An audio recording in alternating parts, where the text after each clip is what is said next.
Hi, welcome to the Andrew Buckle book review of The Comics. Now, I was asked to do this because I went through one of my bookshelf tours and someone said, could you do this? Now, I've got lots of these sort of newspaper strip related books, and though it's called The Comics, it is actually newspaper strips. You can see a newspaper there, of course, and it's by Brian Walker. It does say the complete collection. Now, it's not a complete collection of comics, nor can anything be the complete collection, but still it is newspaper strips, and you can see it's from Abrams Comicarts. I love their books. So many brilliant books. I've got quite a few now. I just love getting them. This is about 674 odd pages, originally split into two books. So you've got one all the way up to 1945 and after 1945. But this is the complete, and I guess that's what it means when it says the complete collection. But let's just go through it. It's a very slick, wonderful book.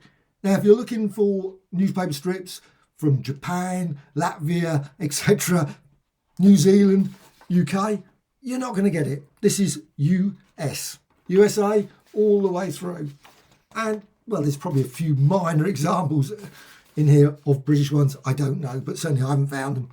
But it's lots and lots. Here's a lovely introduction. It's a yellow kid there. You've got here New York Journal. And, of course, so you can see sort of what it's about, the initial pages anyway.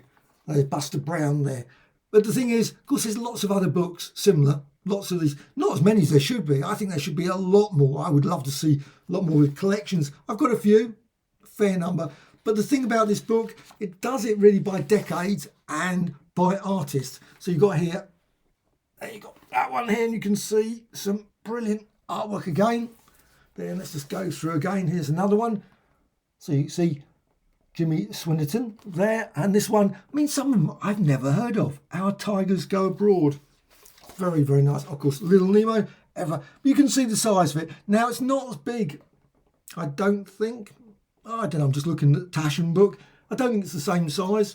I think it's a bit smaller, but it's still, now you've got a lovely original art page there, which you can't complain about at any time. And you've got, obviously, the colour page there. You've also got Chicago Sunday Tribune, all those sort of things. The Danny Dreamer. And lots and lots of other. Mus and Jeff, of course. Sherlocko the Monk. See, many of them I've never heard of.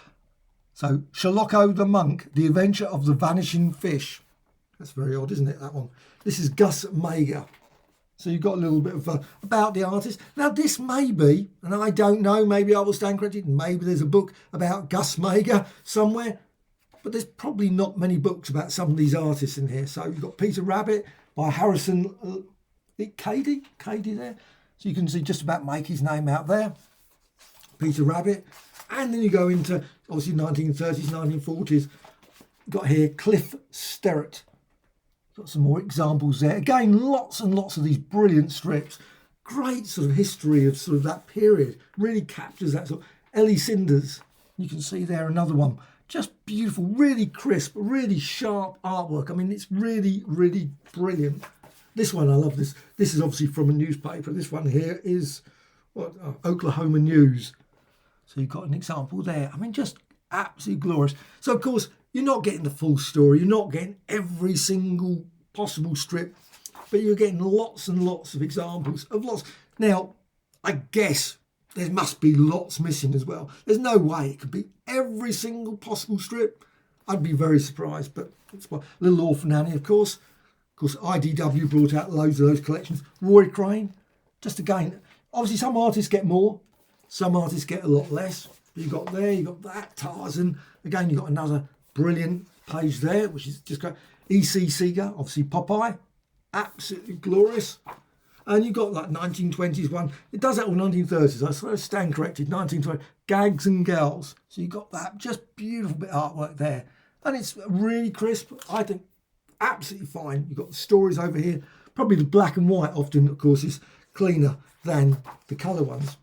But it's still Disney every day. You've got Mickey Mouse. You've got obviously Gag Girl niece there. Look at that. Just with Nancy one there as well. Really, really great. Ooh, but it is heavy. It's a heavy tome. Tim Tyler's Luck. Let's see, you got there. Mail Call, Miss Fury. So you've got some sort of comic ones. So Miss Fury obviously was in Timely Comics. I'm certain that was the case. Miss Fury. Yes, I'm quite certain that was the case. But of course, Batman and Robin, DC, of course. And also you've got Superman. Yes, there's a Superman one there. You've also got Spirit, Will Eisner. Now, Will Eisner, he doesn't get much. Will Eisner, you only get about 3 or 4 pages. And then you've got the back section. Now, I assume this was the split, obviously, with the original books. So it was split into 2. So this is obviously, at this point, turn of the century. You've got really long, comprehensive list of, you've just got page. And as always, of course, when you go through this, it's always depressing because you think, unless you've got access to all these articles, and maybe some are online, you can, obviously newspapers nowadays, you can get access to some of these newspaper archives. So, but it's page after page, like 1930s, books, general histories. It's, this is amazing. But again, How to Draw Cartoons from 1926, probably not many copies of that available on eBay. And there's other ones, obviously even some like Italy ones, various ones, Waiting for the Yellow Kid. Probably exhibitions and things, all those sort of things. Just listings of Dark Horse comics, probably more available comics between the panels. Yes, I remember that one. The Adventurous Decade and so on. There's loads and loads. You've got obviously the reprints there. Just huge selection. Obviously manuscripts and also limited edition Comicarts. Oh my God, it's just full of tons and tons. Let's just go now. This is obviously later on. So this Caniff School. Then you've got more examples there. South of the border. Many of these, of course, never ever, and I might stand corrected on that, ever turned up in the UK. But Roy Crane, of course, the comics, you can find them, but a lot harder in the UK. Buzz Sawyer, I've got a Buzz Sawyer book. Gasoline Alley, Bobby Socks, and let's see, Pogo. I love the collection Pogo. I think I've got 7 volumes of the Pogo one. At some point, I think there's going to be an 8th volume, hopefully more, of the Pogo collection from IDW. But that seems to have sort of stopped recently, which is a pity. Popeye, you've got here Twin Earths. I've never heard of that one. Another one, that's by Liebeck there. And you can see just really, really sharp, crisp art. Obviously this one, Jack Kirby and Wally Wood. You've got that. Beetle Bailey. Storytelling one, Dr. Kildare, Ben Casey, New Wave ones you've got, and it's just page after Garfield, of course. It is a solid, nice spec, and I haven't got to that bit right at the back.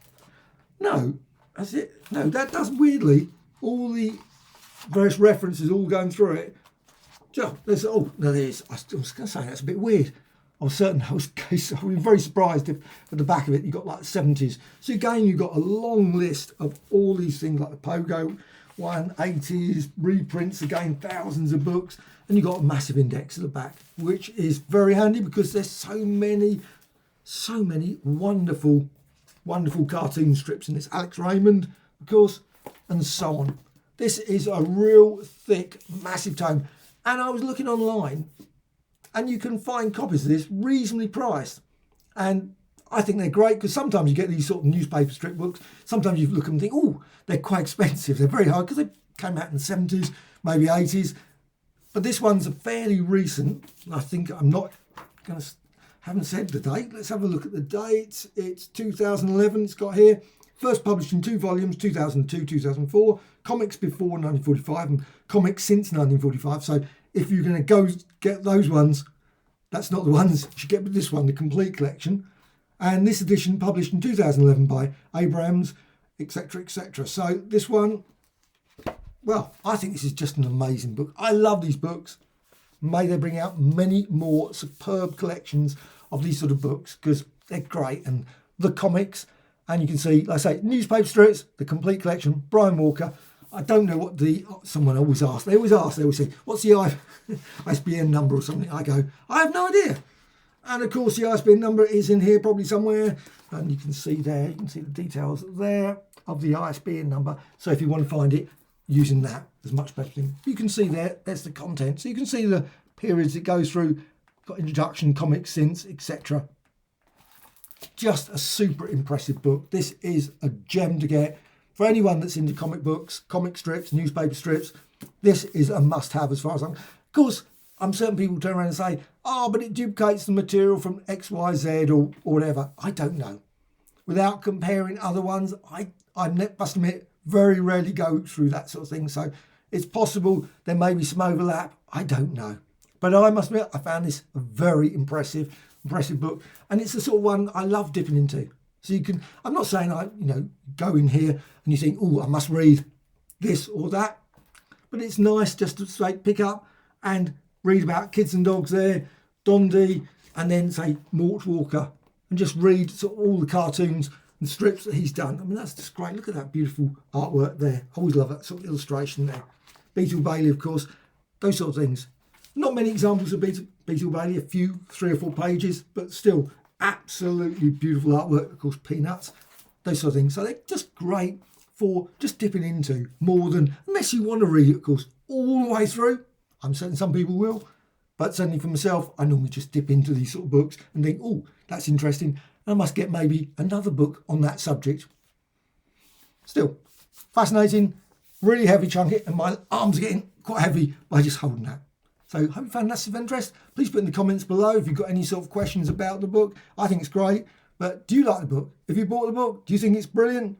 Am I wrong, completely wrong? Maybe it's like, I'm always happy to hear about things like that. Bye.